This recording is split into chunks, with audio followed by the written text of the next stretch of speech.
Modern parents might be familiar with the term parenting behind your being your child's friend. That's what it means, basically. If you're not, let's get good old Phil Dunphy from Modern Family to explain a bit better. Things with your mom got pretty intense down there, huh? All like East Coast, West Coast, you feel me? Act like a parent, talk like a peer. I call it parenting. Dad, is there something you want? Yes, there is. To connect with this girl right here. Now, come on, pretend I'm not your dad. We're just a couple of friends kicking it in a juice bar. What's a juice bar? Okay, a malt shop, whatever. I love it. Well, parenting expert Michael Grose is here to explain why it's important not to get too caught up in trying to be your child's friend. Hi, Michael. Yeah. I see myself, well, I've realised I can't be my child's friend because I'm a bit witchy-poo as a mum. And I keep saying, I'm not your friend, I'm your mother. But that's probably a bit harsh, isn't it? Well, it's not a bad thing to actually say to kids, to let them know that you are their parent. Yeah. Like, it's a bit spooky when we as adults act a little bit like kids or don't feel like we can sort of step into the authority of being a mum or a dad. So that's the whole notion of, being a parent is about two things. You want to have a good relationship with your kids, but you also want to step into that notion of being an authority. And I reckon kids want that too. It's pretty scary. Does that mean you have to accept that it's unequal? Oh, yes, yeah. And we've lost that to a degree. It's a bit of a flat earth, but families don't work that way. They're fairly hierarchical. So kids like to know that they've got a parent. It makes them feel secure. It makes them feel that they can sort of stretch out and there's someone who's going to make the hard calls for them.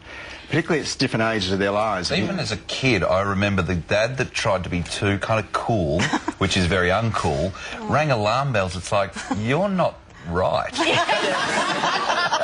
It is like that, and the notion of being a parent sort of makes you a little bit older, and often we don't want to be older, and that's not a cool thing. That's the whole problem, isn't it? It's more our problem. It is. Before we go into some of the markers that can help us recognise whether we're trying to be our kid's friend, can we talk about specifically why do kids want and need boundaries? Because childhood is a stage of life where they don't make great decisions. They need someone to make decisions for them. I say they have L plates. Kids have L plates, and the older they get, they're learning how to socialise, they're learning how to learn at school, they're learning a whole bunch of stuff, and they get it wrong a lot of the time. So they need parents to actually set some boundaries for them. Also, if you've got boys have got two things on their mind. What are the rules and who's in charge? Yeah, okay. So, and they learn that way. And you watch boys in a playground and they'll play a little game and they'll put 3 or 4 rules around them, and so they'll also push against them as well. And if you look at the contract which kids are born with, when they are born they've got a little contract, and right down the bottom there's you better have a backbone, because if you don't have a backbone I'm going to find out if you've got one at some stage. So the notion of being a parent as opposed to a parent is really not having that backbone to a degree. Well, I think a lot of the time it's unintentional, Michael, so there'll be a lot of parents watching today going, oh, I don't know whether I am trying to be their friend. Can you give us some tips? What are some of the signs that we're trying to be friends rather than parents? One of my all-time signs is when I hear parents say that my child tells me everything. That always worries me. The second thing is that often kids become embarrassed about what you do. And often we really struggle to say no as parents, and we often avoid the discipline. We'll push it to our other partner, wait till your dad comes home, or we'll defer it to teachers. We often take on their problems. So if kids leave their lunch at home, we go and take it up for them because poor kid. So we take on a lot of their problems, and also we allow kids to have too much of a say at home. So often I see in families, particularly small families, kids will often rule the roost, and so we need to actually sort of take the crown off kids' heads. Can I just say that surely all parents, Michael, want to take on their kids' problems?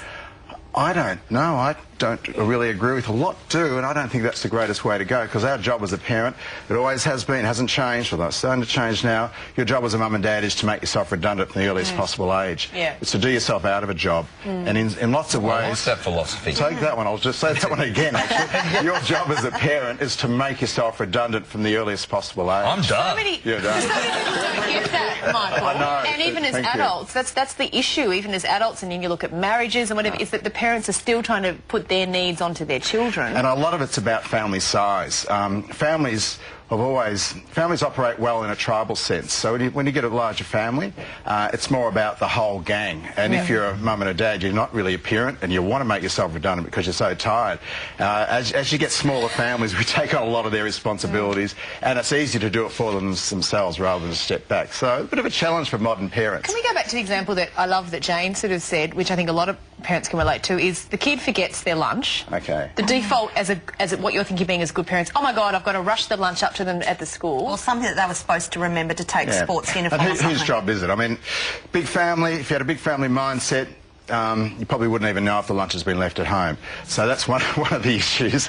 And the whole job is that we've all got two parents inside of us. We've got the good parent and the responsible parent. And the good parent is the one who takes the lunch up because I don't want my child to sort of go without. And the responsible parent is the one who realises that here's an opportunity for my child to sort of beg, borrow, hopefully not steal, to get a lunch. Yeah. But if you want your kids to be resourceful, you need to actually create the space for them to solve some of their own problems and to become, you know, resilient in lots of ways. I actually did talk about this. I was reading the research last night next to my 10-year-old daughter, and I said, so am I overreacting if I take lunch? She goes, yeah, Mum, that's fine. I would just ask the teacher, or I just, you know, would get some money and then probably get some from the tuck shop. In fact, that would be really good if you forget my lunch. Now, Michael, can we quickly go to some suggestions for allowing your family connectedness to develop? All right, look, we do want relationships with our kids, and we know the highest driver for Aussie parents is having a great relationship.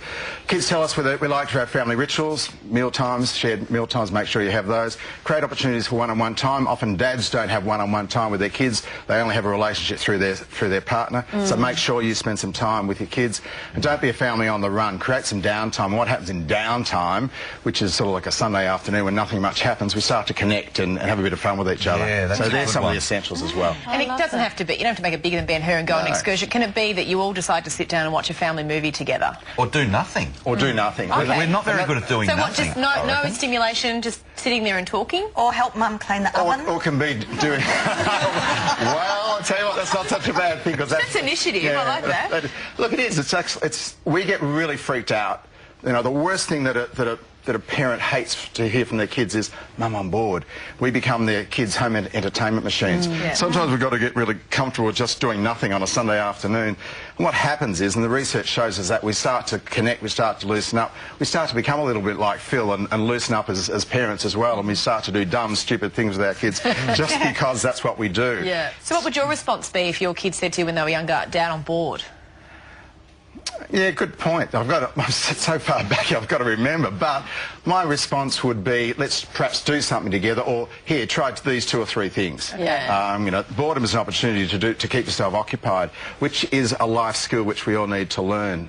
So that's something, again, when we talk about redundancy, the notion of making yourself redundant is not always being the one who keeps your kids occupied. Yeah, not being the cruise director. Yeah, you've got to give them opportunities just to do whatever it is. Whenever my kids are bored, I put on a breakdancing recital for them. They love it every time. Would you please thank parenting expert Michael Grose? And good news for our studio audience. You each get the 4-disc set of Season 2 of Modern Family to take home.